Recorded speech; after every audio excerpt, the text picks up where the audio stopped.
Some people are sent into a life like a punishment, and somehow become the mercy that life was waiting for. On the frontier, a house could stand straight and still be empty. A man could own acres and still have nothing to come home to. And a woman could be called a burden by folks who never learned the weight of her courage. Love did not always arrive with music. Sometimes it stepped down from a train in a worn coat, carrying one cracked trunk, while an entire town waited to laugh. Vera Kincaid came off the eastbound train at the Benson Depot with dust on the hem of her black traveling dress, and both hands wrapped around the brass handle of a dented blue trunk. The trunk was the first thing Wesley Jarrett noticed. Not her dark hair pinned too tightly beneath a plain hat, not the careful way she held her chin while men on the platform stared, not the small paper tag tied to her sleeve with a bit of string, the one some cruel hand had written on, in big block letters, "Foreign Bride for Jarrett." Wesley was crossing the platform fast, one boot striking a loose board hard enough to make it snap up and slap back down. His shoulders filled the sun behind him. He was a tall man, too tall for most doorways, and too tired for the size of him, with a jaw gone rough from 2 days without shaving. In his right hand he held a yellow telegram.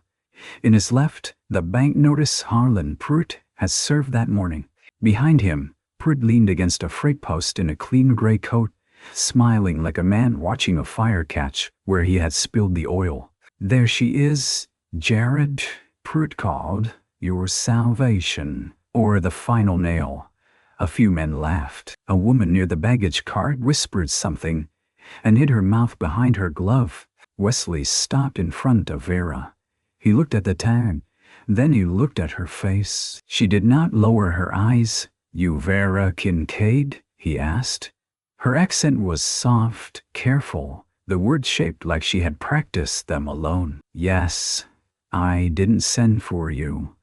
A flicker passed across her face, quick as a candle guttering in wind. Then she reached up, untied the shameful tag from her sleeve, folded it once, and placed it into his open hand beside the telegram. "No," she said, "but someone did, for a moment." The only sound was the engine's sighing steam and the desert wind dragging dust along the boards. Wesley looked down at the tag, then across the platform to Harlan Pruitt. Pruitt tipped his hat. "A man in your condition ought not be picky." Wesley's hand closed around the paper. "Miss Kincaid, come away from the tracks. I can carry my trunk." "It's not the trunk I'm worried about." He took hold of the handle anyway, and the weight of it pulled his arm down. Whatever she had packed, it was not just dresses. "Before we go farther, friend, tell us where you're listening from tonight. If this story finds a tender place in you, give it a like, share it with someone who still believes in quiet love, and subscribe for more frontier stories by the fire." Now let's step back onto that dusty platform. Vera walked beside Wesley Jarrett through the watching town, not one pace behind him, and not close enough to pretend comfort. Benson was little more than a harsh strip of sun, false fronts, hitching rails, and hungry eyes. Men paused with nails between their teeth. Children stopped playing marbles in the dust. A dog lifted its head from the shade of the livery and sneezed. Wesley's wagon stood near the store, one wheel patched with rawhide, the buckboard bed holding a sack of flour, a coil of wire, and an axe with the handle split near the head. 2 bay horses waited under worn harness, their ribs not showing, but not hidden either. Vera noticed that. She noticed the dust crusted white around the horses' mouths. She noticed the empty water barrel. A woman with a feathered hat stepped from the mercantile porch. "Wesley Jarrett, are you truly taking that woman out to your ranch?" Wesley loaded the blue trunk without looking at her. "Afternoon, Mrs. Bell." She might not even be Christian. Vera's fingers tightened around the strap of her small carpet bag. Wesley turned then, slow. "She might be standing right here," he said. Mrs. Bell's mouth closed. Vera looked at him, but he had already turned back to the wagon. The ride out of town stretched under a white sky. Heat wavered over the road.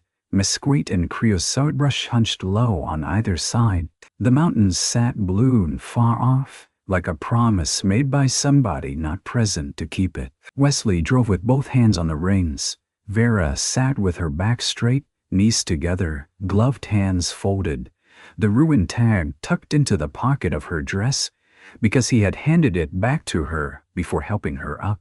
After a mile, he said, "You got kid in Arizona? No. Money? A little. Enough for a ticket back?" She looked ahead. "No." The reins creaked between his fingers. "I can take you to Tucson tomorrow," he said. "There's a church there. Women's Aid Society. Might find you work. You do not want a wife." He gave a humorless breath. "I didn't order one like a plow blade. I did not order a husband like a sack of beans." His mouth twitched, not quite a smile. It vanished quickly. "Then we understand each other," she nodded. "We understand we were both purchased badly." That made him look at her. The wagon rolled through a dry wash, wheels clattering over stones. Vera braced one hand against the seat. Wesley slowed the team. "My father was Irish," she said after a time. "Kincaid is his name. My mother was from across the sea. I was born in Odessa. We came to Pennsylvania when I was 12. My father died in a mill. My mother washed linen until her hands split. I worked where work was offered. I didn't ask." "No," she said. "You listen." He stared ahead again. When the ranch came into view, Vera understood the wound better than any bank notice could have told her. The Jarrett place lay in a shallow valley cupped between scrub hills. There was a house of sun-gray boards with one shutter hanging loose. A barn leaned as if tired of arguing with gravity. The corral fence had 2 rails missing and one gate tied shut with rope. A woodpile sat scattered near the chopping block, half split and half forgotten. 3 hens scratched near the porch with the offended dignity of ladies abandoned at a dance. The water pump stood by a trough stained with rust. A dead garden patch lay behind the kitchen, its rows barely visible beneath weeds and cracked earth. Vera looked at the house, then at Wesley. "You live alone? That obvious? No curtains?" He clicked his tongue to the horses. "Curtains don't keep cattle alive." "No. But they keep a person from feeling watched by the night." He did not answer. Inside, the house smelled of old coffee, leather, dust, and wood smoke gone stale. The front room had a rough table, 2 chairs, a stove with one blackened kettle, a shelf of tin cups, and a Bible under a layer of dust. A rifle leaned in the corner. One small bedroom opened off the right. A second room stood closed. Wesley set the trunk near the door. "You can have the room at the back," he said. "I'll sleep in the barn." "That is foolish." "It's proper. There is more than one room. The other's not for use." She heard something in the way he said it and did not ask. He pointed to the stove. "There's beans in the pot. Coffee if you can stand it. I'll hitch again at dawn. To take me away. To give you a choice." Vera removed her gloves finger by finger. "Choice is useful when there is more than one road." His eyes narrowed slightly. "What's that mean?" "It means I have no place waiting. You have a ranch that men want to see fail. I have hands. I have a name already insulted in your town. Perhaps we should not decide anything before supper." Wesley looked around the bare room as if seeing it through a stranger's eyes and disliking every board. "You think you can fix this place?" "No," Vera said. Something in him eased, perhaps because he expected no less. Then she added, "Not by supper." He gave a short breath through his nose, almost laughter, but too tired to become it. She hung her hat on the peg nearest the door. The act was small. It changed the room anyway. That first night, they ate beans at opposite sides of the table. Wesley's coffee was as bitter as burned rope. Vera drank half of it without complaint, then stood and added a pinch of salt to the pot. He frowned. "What are you doing? Saving the next cup? You always correct a man's coffee on the first night? Only if he has wronged a bean." He looked down at his plate, and this time the smile stayed long enough to be seen. When darkness settled, Wesley brought in an armload of wood and stacked it beside the stove. He left his coat on the back of her chair, not wrapped around her shoulders, not offered with sentiment. just left there because the house grew cold after sundown. Then he took a blanket and went to the barn. Vera stood in the doorway with the coat in her hands, watching his tall shape cross the yard under a spill of stars. Coyotes cried somewhere beyond the wash. She bolted the door. In the mornings she woke before him. The stove was cold. The kitchen window showed a thin gray line of dawn, and the pump beyond it, crooked against the sky. Vera tied on an apron from her trunk, rolled up her sleeves, and stepped outside with a bucket. The pump handle groaned like an old man asked to kneel. At first, it gave only a cough of rust and air. She worked it until her palms burned. Then water came, brown for 3 strokes, clear by the 6th. She filled the bucket, carried it in, and set coffee to boil. By the time Wesley came from the barn, hat low and hair damp from washing at the trough, the table held coffee, fried cornmeal, and the last of the beans mashed with onion. He stopped at the threshold. I said, "I take you to Tucson, and I heard you. You making breakfast doesn't change that. No, but eating it hot might improve your temper for the road." He stood there another moment, then came in and sat. He ate as if hunger had been a private matter for years, and he resented being caught at it. Vera did not speak until he finished. "There are 3 hens," she said. "One is hiding eggs under the porch. Your pump leaks at the base. The woodpile is too close to rain run. The garden failed because the wash took the topsoil, and you planted where the wind burns hardest. Your fence by the east corral needs rails before a horse learns disrespect." Wesley stared at her. "You saw all that before breakfast?" "I woke hungry." "What does that have to do with it?" "A hungry woman sees what must be kept alive." He looked away first. They did not go to Tucson that day. They made an arrangement instead, written on the back of Harlan Pruitt's bank notice, because it was the only paper at hand. Vera would stay at the Jarrett Ranch for 1 month as housekeeper and hired help. Wesley would sleep in the barn. He would pay her wages if wages could be found after the next cattle sale. If not, he would provide fare to Tucson when he could. No claim of husband or wife would be made in private, though in town, they would not feed the gossip more than necessary. If anyone asked, they would say the matter was being settled. "That won't satisfy them," Wesley said. "People who feed on shame are never satisfied," Vera replied. He signed first. His handwriting was hard and slanted. Hers was smaller, precise. Each letter built like a fence meant to stand. The days that followed did not become tender. They became full. Vera swept dust from corners where it had settled like old sorrow. She washed the curtains she found folded in a flour sack, sun-yellowed but whole, and hung them in the kitchen window. She scrubbed the table until its grain showed pale beneath the stains.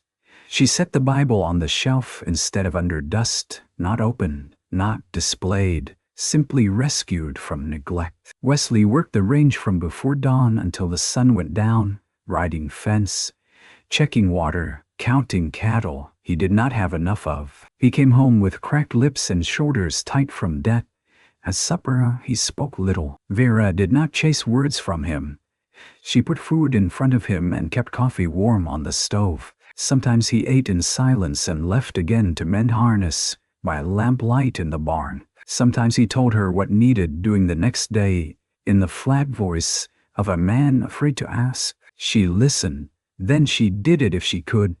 She turned the hens loose into a better scratch yard and mended the broken nesting box with scraps from behind the barn. She hauled stones to edge a smaller garden plot nearer the kitchen, where the house would break the wind. She dug compost from old straw and manure with a shovel too long for her, lifting each load with a stubborn set to her mouth. She soaked beans overnight, saved bacon grease, stretched flour into bread, and cut Wesley's torn shirts into patches before he thought to throw them away. The first time he found his blue work shirt mended at both elbows, he stood by the wash line and rubbed the stitches between thumb and forefinger. "You didn't have to.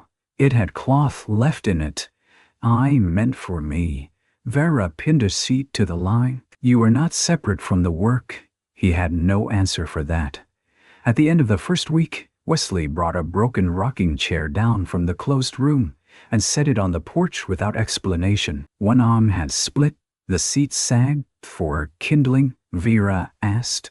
"For repair if you know how." She ran a hand along the curve of the back. "This is maple.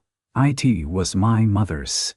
That was all he said, but his eyes had gone to the closed room and back. "I will need glue," Vera said, "and thin rawhide. I can get both." He did. They rode into town together 2 days later. Not close, not easy, but side by side on the wagon seat. Benson watched them arrive the way a cat watches a mouse hole. At the mercantile, Mr. Abel Bell measured flour, as if selling it pained him. "Mrs. Jarrett," he said to Vera, dragging the name with suspicion, "find our dessert agreeable." Vera placed eggs on the counter, 6 brown and clean in a folded cloth. "I find it honest." Mrs. Bell, behind him, gave a thin laugh. "Arizona. The sun does not pretend it is gentle." Wesley reached for the coffee tin, but Harlan Pruitt entered before he could speak. The banker's coat was spotless despite the dust outside. His eyes went over Vera, the way a man looks over livestock he never intended to buy. "I hope Jarrett warned you," Pruitt said. "This ranch has swallowed better hopes than yours." Vera turned. "Did you send the letter?" He smiled. "Which letter?" "The one that brought me. Many people write letters." "You wrote to the agency claiming Mr. Jarrett requested a bride with no local connections. You paid the passage. You arranged that tag." The store went quiet. Wesley looked at her sharply. Pruitt spread his hands. "A charitable act? A lonely rancher? A displaced woman? Why? I might have done you both a kindness. You intended public humiliation. My dear, humiliation requires pride." "You came with little enough." Wesley took 1 step forward.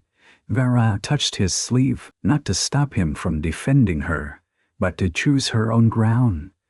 "My trunk was heavy," she said. Pruitt blinked. "I carried it through 3 rail stations. At each, someone thought my weight was funny, but I arrived. Pride is not what keeps a person standing. Practice does." A murmur moved through the store. Pruitt's smile hardened. "Practice won't pay Jarrett's note. 30 days, Wesley. Then the water rights and East Pasture come to me." Vera felt the sleeve beneath her fingers go rigid. "Water rights, East Pasture, not just debt. The future of the ranch." Wesley put coins on the counter for glue, coffee, salt, and a spool of thread. "We're done." Outside, he loaded the wagon too hard, tossing the flour sack so it topped against the boards. "You knew?" he asked. "About Pruitt, I guessed. About the note?" "No, you should have gone to Tucson, perhaps." "Why didn't you tell me he paid your passage?" "You did not ask who put me on the train. You were too busy being ashamed that I had arrived." The words struck him. She saw it. He looked toward the hitching rail, jaw working. "I wasn't ashamed of you." "No," she said quietly. "You were ashamed in front of them. I happened to be the shape of it." Dust blew between them. He took off his hat and dragged a hand through his hair. "That's fair." The apology was not polished. "My bae." That was why she believed it. On the ride home, he told her about the East Pasture. His father had bought the ranch when the wash still ran, twice each spring. His mother had planted cottonwoods near the house, but only one had lived. Wesley had been 16 when fever took her. His father lasted 6 more years. Then a horse rode on him in a canyon and crushed his chest. Wesley had kept the ranch, but drought and bad prices had peeled it down year by year. Last winter, half the calves died in cold rain. Pruitt loaned him money against the East Pasture and the spring that fed it. "Why does he want it?" Vera asked. "Rail spurs been talked about. If it comes near Benson, land with water will matter. And if he takes yours, he'll have the only reliable spring south of town." She looked out at the pale land. Then he did not send me to ruin only your pride, no. He sent a distraction. Wesley looked at her. You're not that? She did not turn, but her hands softened in her lap. At the ranch, work took on a new shape. 30 days became a number that sat at the table with them. Vera asked for Wesley's account books. He resisted for half a day, then brought her a cigar box full of receipts, notes, and folded scraps. She spread them across the clean table under the lamp. He stood near the stove, arms crossed. It's a mess, he said. Yes, you don't have to sound so calm. Numbers become more frightened if you shout. He watched her sort debt from expense, cattle count from feed, interest from principal. Her pencil moved steadily. Outside, wind pushed against the walls. A loose shutter knocked until Wesley went out and latched it. When he came back, she had made 3 piles. This is what you own, she said. This is what he says you owe. They are not the same. Wesley bent over the table. Interest compounded twice, yes, and a charge for late filing you paid already. Do you have receipt? He reached into the cigar box, then stopped. My bay. They searched until midnight. Vera found it folded inside an old seed catalog. Wesley stared at the small paper like it had become a bullet pulled from flesh. How did you know? My mother took in washing for men who tried not to pay widows. Receipts are bones. Keep them and a lie has a body. He sat down slowly. The lamp threw gold light over his rough hands and the scar along one knuckle. Vera noticed how tired he looked when he stopped holding himself against the world. You should sleep, she said. So should you. I am not the one who rode fence all day. No, he said. You're the one who fought arithmetic like a Comanche raid. She looked up and a laugh surprised both of them. It was small, rusty from disuse, but real. The closed room remained closed. Vera did not touch it. She cleaned around the door. She swept the hall. She once found Wesley standing before it at dawn, one hand lifted but not touching the knob. He lowered his hand when he saw her. Coffee is ready, she said. He nodded and went with her. 2 weeks into her stay, the weather turned.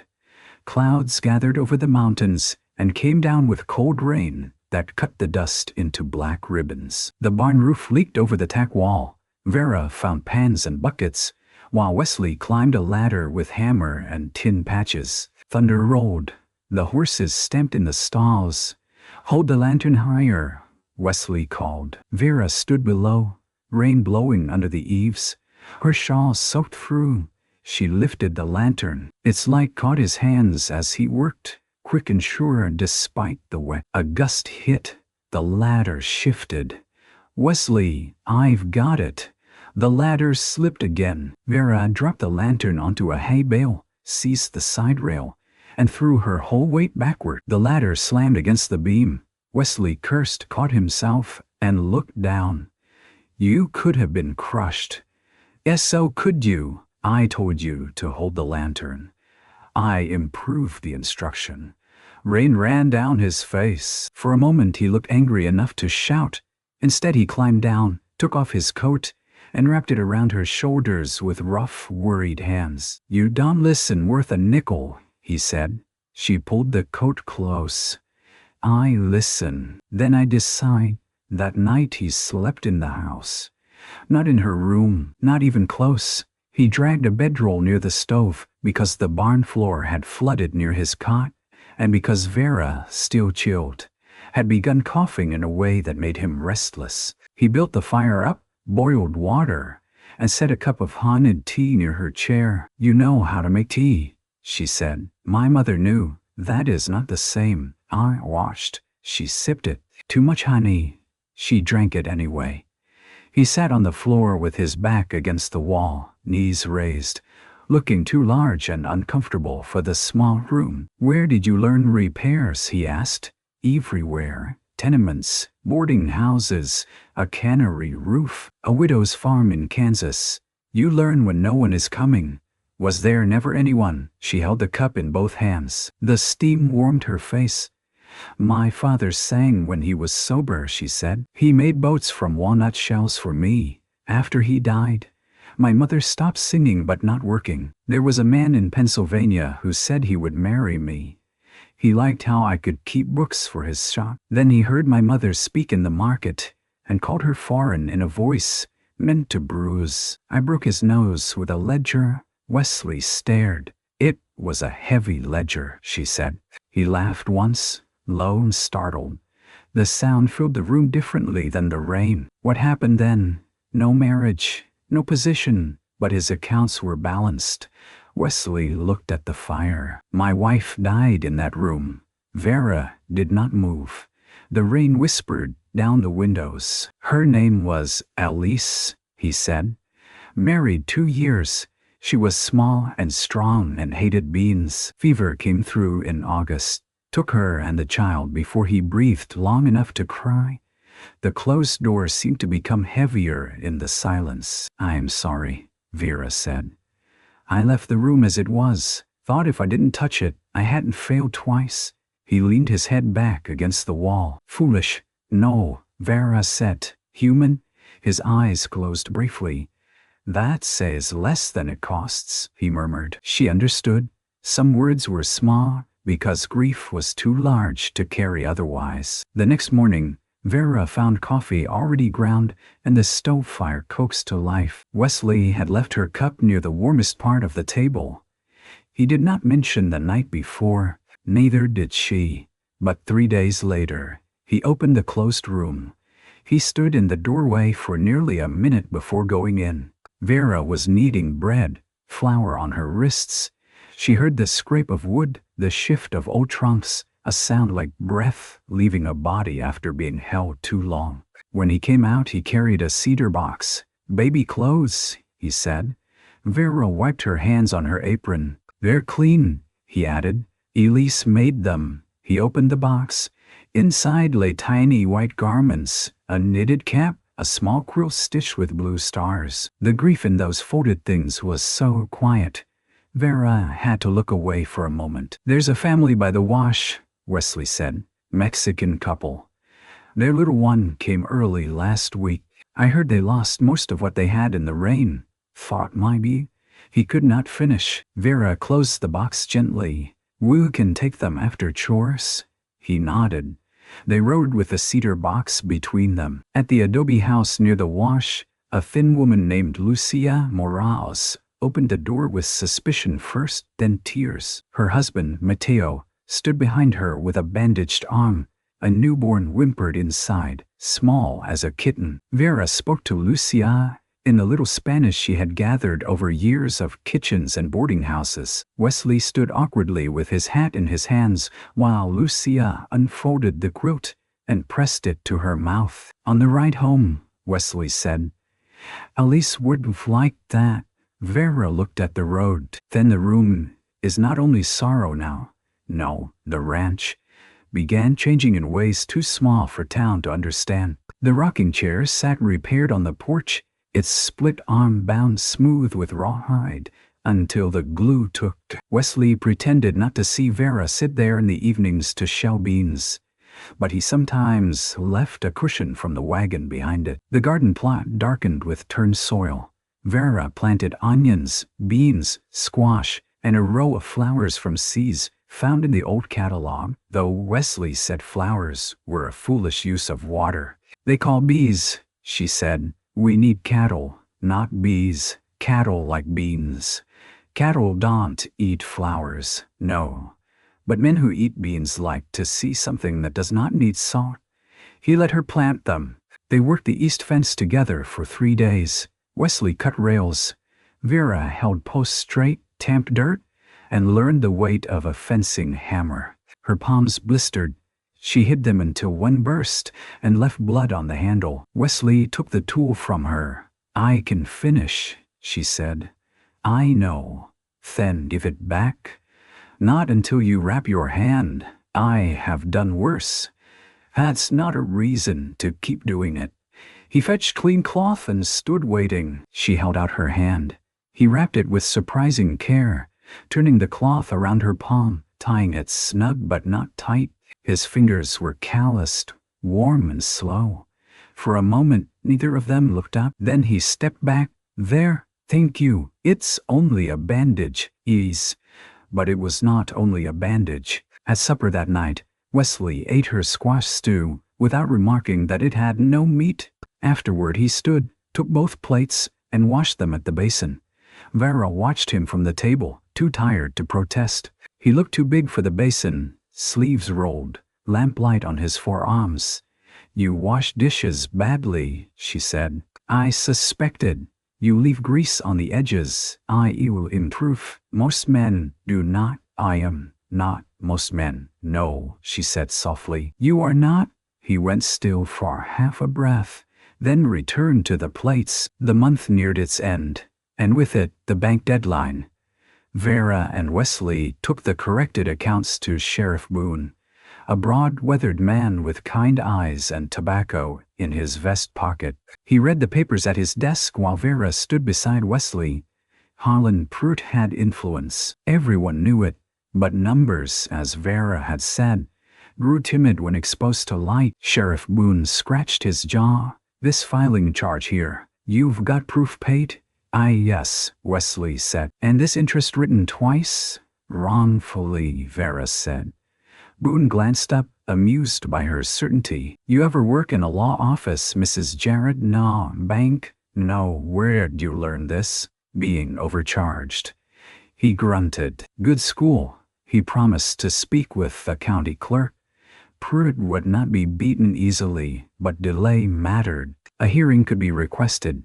The foreclosure might be held until the account was properly reviewed. Outside the sheriff's office, two women stopped talking when Vera came near. One of them, young and pretty, wore a blue dress with white lace and a face full of old claim. Wesley stiffened. "Wesley," she said, "I heard you were in town." "Clara." Vera looked between them. Clara Danvers glanced at Vera, then back to Wesley. "I wanted to say, I'm sorry. About all this trouble." "What trouble?" Her eyes flicked to Vera again. "You know," Wesley's voice cooled. "Say it plain or not at all." Color rose in Clara's cheeks. "People say Pruitt tricked you, that he sent her because no decent local woman would tie herself to a failing ranch." Vera felt the old tag on her sleeve again, though it was tucked deep in her trunk. Wesley took a step closer to Clara, not threatening, but large enough that the streets seemed to quiet around him. "People can say what they like about my ranch," he said. "They can say I'm poor, stubborn, and slow to see a snake until it rattles. But they won't stand in front of me and speak of Vera Kincaid like she's a tool in another man's hand." Clara swallowed. Wesley's voice dropped. "She has done more honest work in 1 month than most of this town has done in a year of watching." Vera looked at his hands. They were shaking, just barely. Clara looked at Vera then, truly looked, and something like shame crossed her face. "I meant no harm." "Yes," Vera said. "That is often when harm enters easiest." They left town without buying sugar because Wesley forgot, and Vera did not remind him. On the wagon he seemed angry with himself. "You didn't have to defend me," she said. "I did. I can speak." "I know. Then why?" He kept his eyes on the horses. "Because I should have done it at the depot." The road unrolled before them. Vera turned her face toward the wind so he would not see what the words did to her. That evening, she found a small paper sack of sugar on the kitchen table. Wesley had ridden back for it after unhitching the team and returned after dark. "You forgot," he said. "So did you. I remember later." She opened the sack. Nestled inside with the sugar was a packet of flower seeds. Desert marigold. Vera touched the paper gently. "For the bees," he said. She did not say thank you. She feared the words would come out too tender. Instead, she made coffee and sweetened his cup first. The near leaving came on a Sunday. It began with a letter. Vera found it at the Mercantile when they went for nails. It had been forwarded from Kansas, then Tucson, then Benson. The envelope was worn soft from travel. Her name was written in a hand she knew before she opened it. From her cousin Anna in St. Louis. Wesley was loading salt blocks when Vera read it beside the wagon. Anna had found work for her in a boarding house, a room of her own, wages certain, no gossip, no debt, no man whose grief lived behind a closed door. The letter was kind, practical, and late, but not too late. Vera folded it once. Her hands felt cold despite the heat. Wesley noticed. Bad news? No, good then. Yes. He waited. She did not offer it. On the ride home she watched the land as if memorizing it. The one living cottonwood. The corral gate mended straight. The pump that still groaned, but no longer leaked. The garden where small green leaves had pushed up against odds. That night she packed quietly. Not all of it. Only what fit in the carpet bag. Her mother's shawl, a comb, 2 dresses, the small icon her mother had carried across the sea, the folded tag from the depot, the cousin's letter. She told herself it was mercy. Wesley's trouble was not hers. Pruitt's trap had already cost her dignity. If she stayed, the town would go on cutting at him through her. If she left, he could make some arrangement. Maybe marry Clara Danvers, maybe regain standing enough to borrow from someone less cruel. She had almost finished when Wesley knocked once on the open door. He stood in the hall, hat in hand. His face changed when he saw the bag. Going. Her throat tightened. Tomorrow before dawn. St. Louis? She looked at him sharply. You left the letter on the table when you went to draw water, he said. I didn't read all. Saw enough. Then you know it is sensible. Sensible, he repeated. I can work. I can send money for the fare later if you. I don't want fare. She placed the shawl into the bag. Wesley. He stepped into the room but stayed near the door, as if boundaries still mattered, even while the house was breaking. Is it because of town? No, Pruitt. No, me. She closed her eyes a moment. Yes. He took that like a blow and nodded once. I have brought trouble to you, she said. More shame, more talk. I was sent as a joke, a foreign bride to make you smaller. You think leaving fixes what they did? It gives you room. He looked around the little room she had made neat, the quilt folded, the basin clean, her trunk by the wall like a life never unpacked fully. I had room before you came, he said. It near killed me. She gripped the edge of the carpet bag. He moved one step closer, then stopped. I wouldn't ask you to stay as my wife, he said. Not because I don't. The words failed. He swallowed them down. I wouldn't use need as a rope, he said instead. But don't leave to protect me from choosing. Vera's fingers trembled on the bag. I'm tired of being what men choose when they have no better chance. Wesley's eyes went dark with understanding. He set his hat on the chair. Then he walked to the doorway of the closed room across the hall, now open and empty of its worst ghosts. He took from the shelf inside a small wooden horse, hand-carved, worn smooth. He brought it to her. My father made this for me when I was 7, he said. I kept it through every move, every drought, every full season. After Elise died, I put it away because even childhood felt like something I had no right to remember. He placed it on top of her packed bag. I'm not choosing you because I have no better chance. I'm choosing to ask you not to go because this house began breathing after you hung your hat by the door. The simple sentence entered the room and stayed there. Vera touched the wooden horse. Its little carved mane was uneven. One leg had been repaired long ago with a sliver of darker wood. I do not know how to be someone's answer, she whispered. You don't have to be. Be Vera. Outside, the hens settled under the porch. A horse stamped in the corral. The lamp flame bent and straightened. Vera took the shawl back out of the carpet bag. Wesley's shoulders lowered, but he did not smile.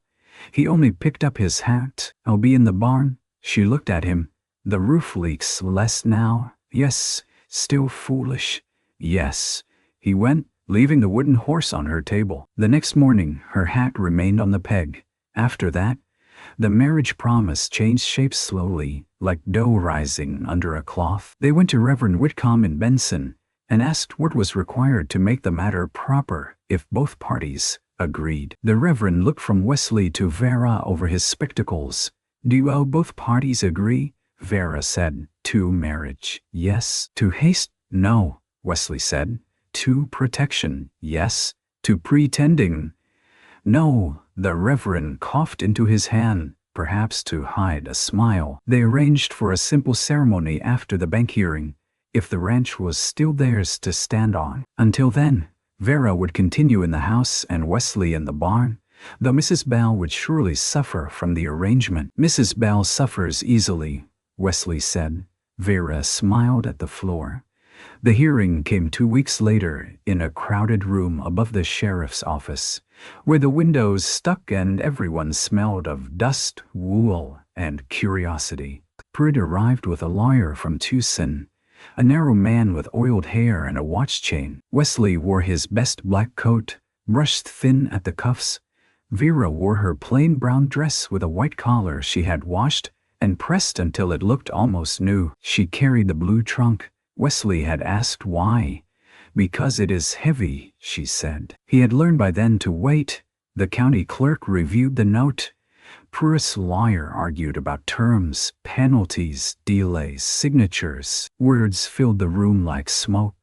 Wesley sat still, but Vera could feel the tension in him.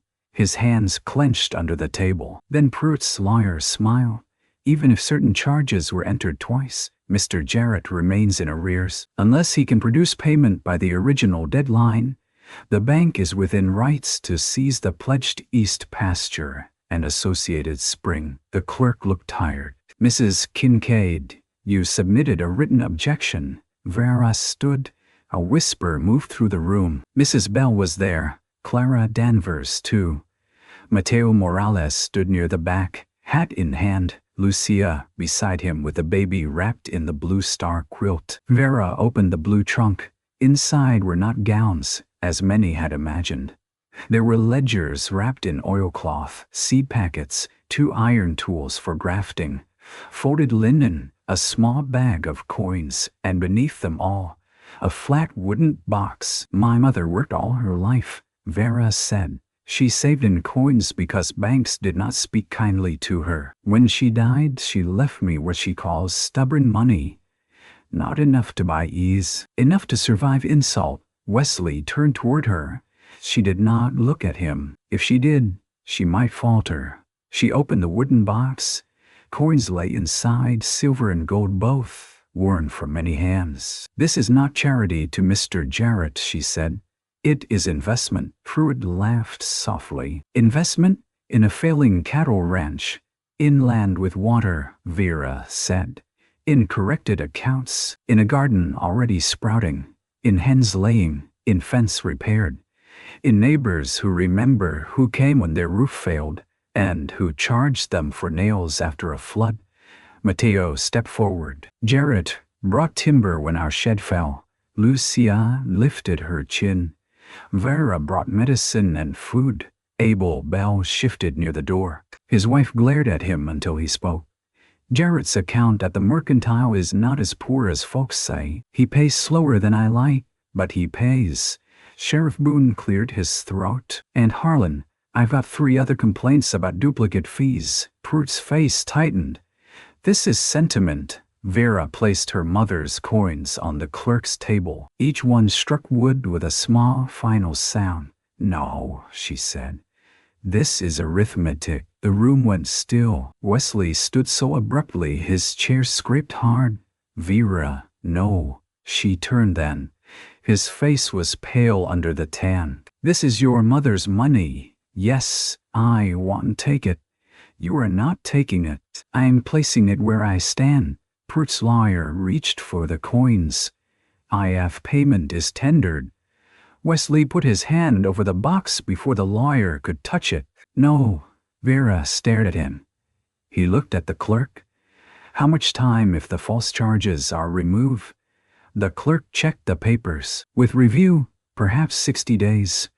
But the past due amount, can sell the North Herd for, Vera said. You need the breeding cows, I know. You will cripple next year, I know. Then let me, no? His voice was not harsh. It was breaking. You said once you were tired of being what men choose, when they have no better chance. I won't let the first thing I do, as a man hoping to marry you, be taking the last gift your mother gave. Prut smiled. Very touching, very useless. Wesley looked at him, and something long shut inside him opened all the way. You wanted me ashamed, he said. Of debt, of her, of needing help. I was. That was your best weapon.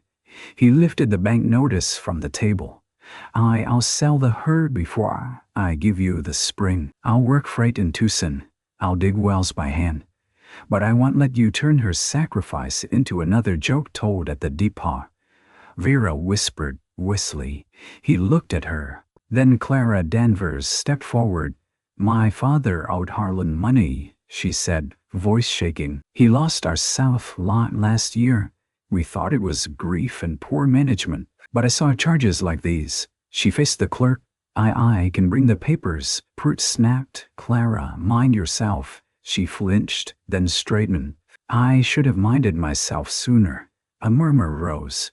The clerk banged his palm on the table. Sheriff Boone moved to stand beside Prut, not touching him, but close enough to be a warning. The hearing did not end with triumph. Life seldom grants such clean gifts.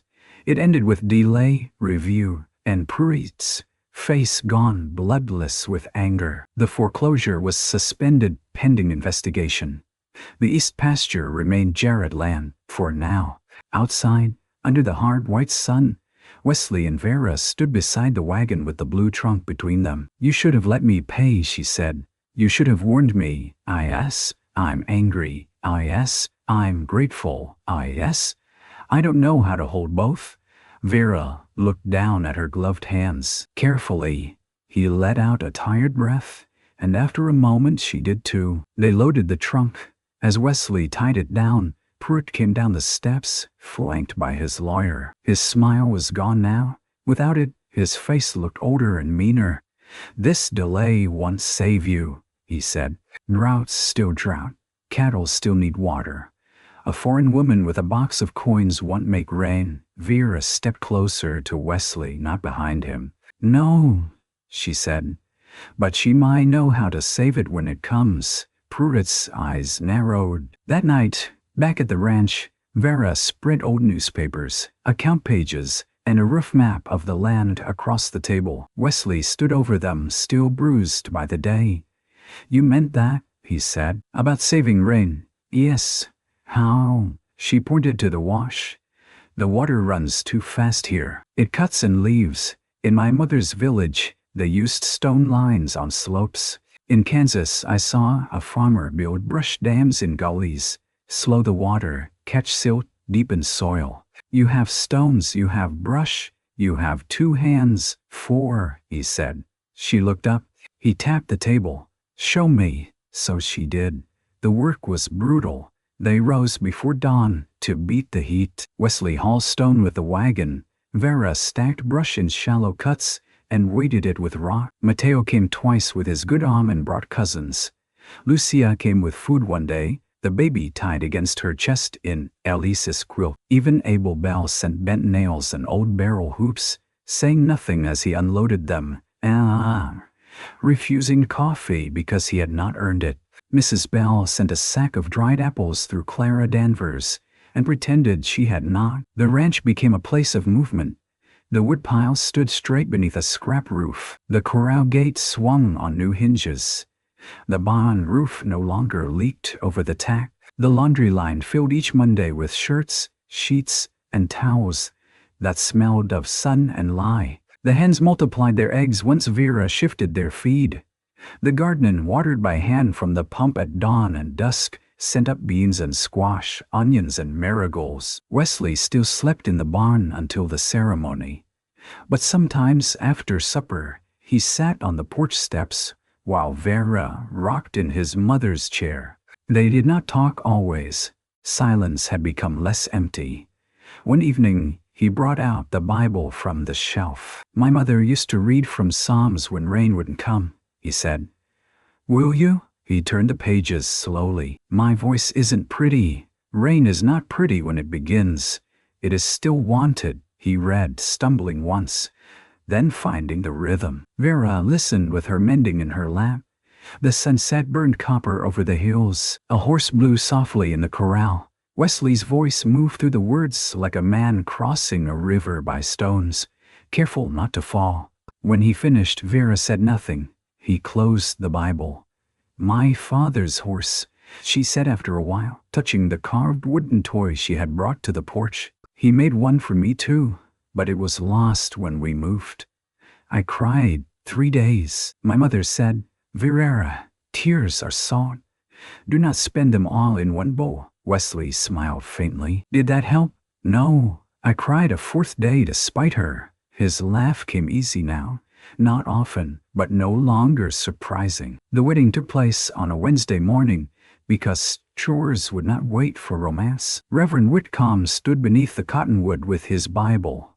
Clara Danvers came, and so did Sheriff Boone, the Bells, Mateo and Lucia, and a few others who had grown curious enough to be decent. Vera wore a cream dress remade from 2 old ones, with her mother's shawl over her shoulders, despite the heat. Wesley wore his black coat again, but this time he had shaved, and his hair was damp from the pump. When asked if he took Vera Kincaid as his wife, he looked at her. "Not the Reverend." "I do," he said, voice low and steady.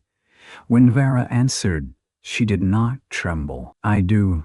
There was no grand kiss for gossip to chew. Wesley took her hand, bowed his head, and pressed his lips to her knuckles, where the fencing scar had healed to a thin, pale line. Mrs. Bell dabbed her eyes and insisted dust had got in them. That afternoon, Vera moved her few things from the back room into Wesley's room, while he moved half his belongings out to make space, as if her dresses required the territory of a queen. He cleared a drawer, then another, then apologized for the roughness of the bed frame. "It is a bed, not sermon," Vera said. He stood helplessly in the middle of the room. "I want it right." She placed her mother's icon on the small shelf near the window. Beside it, Wesley set the wooden horse. "Better?" he asked. She looked at the 2 objects together. Yes, they were married, but tenderness still came modestly, like a guest unsure of welcome. He left coffee for her in the morning and kissed her forehead before riding out, awkward the first time, then less so. She mended his socks and began scolding him for leaving nails in his pockets. He carved a proper handle for her garden hoe, because the old one blistered her tomb. She learned which horse he trusted in bad weather, and which one bit if singed too fast. He learned she hummed when kneading bread, songs with no English words. She learned his anger was often fear wearing boots. He learned her silence could mean pain, not coldness. Then the rain came, not gentle, not polite. It arrived near midnight with wind like a train and thunder that shook dust from the rafters. Wesley was up before the first hard sheet struck the roof. "The wash," Vera said, already reaching for her boots. "No. Yes. It's black out. If the brush dams fail, we lose the work, i.e. if you get swept, I lose you." She froze. He had said it without thinking, one hand on the door latch, rain hammering the world outside. They stared at each other in the lamplight. Then he grabbed his coat and wrapped it around her shoulders. "Stay behind me. If I say stop, you stop. If you fall, I pull. If I fall, you run." "No, Vera, no." There was no time to argue. They fought through rain to the wash, lanterns nearly useless in the storm. Water rushed brown and wild where dryness had ruled for months. The first brush dam held, shuddering under the force, catching limbs, silt, and foam. The second had partly torn loose. Wesley waded in up to his thighs with a rope around his waist, driving a post deeper while water shoved at him. Vera held the rope from higher ground, boots slipping, rain in her eyes. "Pull slack," he shouted. She hauled. A branch struck his leg.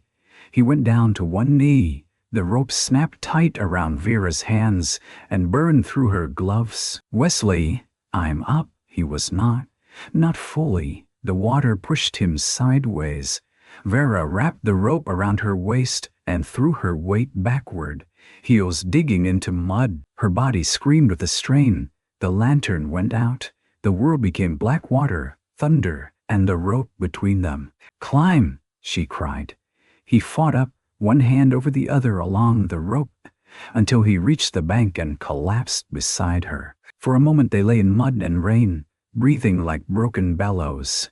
Then he turned and gripped her shoulders. "Don't you ever tie yourself to me in floodwater again," she coughed, half laughing, half furious. "Then stand faster." He pulled her against him, hard and shaking. The storm went on. The dams held. By morning the wash had slowed. Behind the brush and stone, pools of brown water settled where the land had always let it flee. Silt spread thick and dark along the edges. The garden was battered but alive. The pump yard was mud. One hen had taken refuge in the wood box and objected loudly to rescue. Wesley limped from the wash with a bruised thigh. Vera's hands were raw, where the rope had burned them. They stood under the dripping eaves, soaked through, looking at the captured water.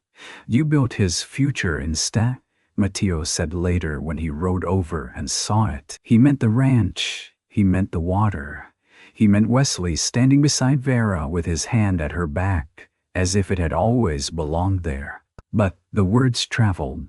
By the time Pruitt's review became a formal inquiry, and the duplicate charges were proven against him, Benson had changed its story. Folks who once laughed at the depot began speaking of Mrs. Jarrett's stone lines, Mrs. Jarrett's accounts, Mrs. Jarrett's garden. Wesley disliked how they made her sound like a miracle when he had seen the blisters. Vera disliked how they made him sound saved when he had chosen, again and again, to change. Pruitt lost his claim on the east pasture. Then he lost his position at the bank. The rail spur, when it was finally surveyed, bent north of town and made fools of half the men who had gambled on land they did not love. Pruitt left Benson before winter, taking his gray coats and his ledgers with him. The Jarrett ranch did not become rich. It became steady. That was better. The east spring fed troughs through a new channel Wesley and Matteo dug before frost. Vera's garden gave squash enough to store, beans enough to dry, onions braided and hung from the rafters. The hens survived a fox because Wesley rebuilt the coop tighter after Vera found feathers near the gate and stood with her hands on her hips until he fetched tools. The barn stood straighter with new bracing. The corral held. The repaired fence ran clean along the east pasture, not perfect, but strong where it needed to be. In the first cool days of autumn, a wagon stopped at the ranch carrying 2 children from a family near Contention, whose mother had died and father had gone looking for work at the mines. Sheriff Boone brought them because he had nowhere else that felt kind enough to ask. The boy, Samuel, was 8 and watchful as a stray dog. His sister, Ruth, was 5, with a cough and a rag doll missing one arm. Vera looked at Wesley. Wesley looked at the children, then at the house, then at the room that had once been closed. "We've got beds," he said. Samuel lifted his chin. "I can work." Wesley crouched, which for a man his size was an act of humility. "Can you carry eggs without breaking them?" Samuel nodded solemnly. "That's work." Ruth hid behind Sheriff Boone's coat. Vera knelt and showed her the one-armed wooden horse. Ruth touched it with one finger. "Horse," she whispered. "Yes," Vera said. "He is brave, but not clever. He stands where people leave him." Ruth took the horse and held it to her chest. That night, the family table had 4 plates. Samuel ate fast, then slower when he understood no one would take the food away. Ruth fell asleep in the rocking chair with the wooden horse in her lap and her rag doll tucked beside it. Wesley carried her to bed in the once closed room, now open, aired, and warmed by a small braided rug Vera had made from torn shirts. At the doorway, he stood a moment. Vera came beside him. The child slept under Alice's blue star quilt. Wesley's eyes shone, but no tears fell. Vera touched his hand. This time, he did not only allow it. He turned his palm and held on. Winter came soft for Arizona, cold at night and bright by noon. Vera hung curtains in the children's room, yellow ones made from flour sacks, dyed with onion skins. Samuel learned to split kindling under Wesley's patient eye. Ruth fed the hens and named every one of them, including the rooster, whom she called Mr. Complaint. Vera taught both children letters at the kitchen table with a slate, while beans simmered and Wesley sharpened tools by the stove. Sometimes gossip still came down the road. Sometimes money still sat thin in the cigar box. Sometimes Wesley woke from dreams of fever and loss, and Vera would light the lamp without asking him to speak. Sometimes Vera received a letter from St. Louis and held it long before opening, remembering the life she might have chosen. But the house was no longer waiting for ruin. On Christmas Eve, rare rain whispered over the roof without violence. The stove glowed red. A pot of coffee sat warm. There was bread on the table, beans with ham bone, squash sweetened with a little precious sugar, and dried apples fried in butter, because Mrs. Bell had sent more and this time signed her name. Wesley came in from the barn, carrying a small bundle wrapped in cloth. "For you," he said. Vera raised an eyebrow. "We agreed no gifts?" "You agreed. I listened and decided." Samuel grinned. Ruth bounced in her chair. Vera opened the cloth. Inside lay a carved wooden horse, new, polished smooth, with a tiny notch behind one ear like the old one had. Beside it was another carving smaller, not a horse at all, but a little house with a porch and one crooked cottonwood tree. Vera touched the roof with her fingertip. Wesley's voice was quiet. "I thought your lost horse might have wanted company." She looked at him across the table, this imperfect cowboy with tired eyes and patient hands, this man who had been sent a bride as an insult and had learned to receive her as a gift without owning her courage. "I have something too," she said. She went to the shelf and took down the folded depot tag. "Foreign bride for Jarrett?" The children leaned in, puzzled. Wesley's face tightened. Vera placed it in the stove. The paper curled. The ugly words darkened, glowed, and vanished into ash. "No," she said softly, answering a voice that no longer had power in the room. "Vera Jarrett." Wesley reached across the table. She placed her hand in his. Outside, rain tapped the roof in a gentle, useful rhythm. The repaired fence stood black against the wet moonlight. The hens slept safe. The horses shifted in the barn. In the children's room, 2 small beds waited beneath clean quilts. On the porch, the rocking chair moved slightly in the wind, as if Wesley's mother had passed by and approved. And there, in that once bare kitchen, with coffee waiting, and bread cooling and flowers dried above the stove for seed, the ranch that men had tried to ruin held a future around its table. Some homes are built from timber.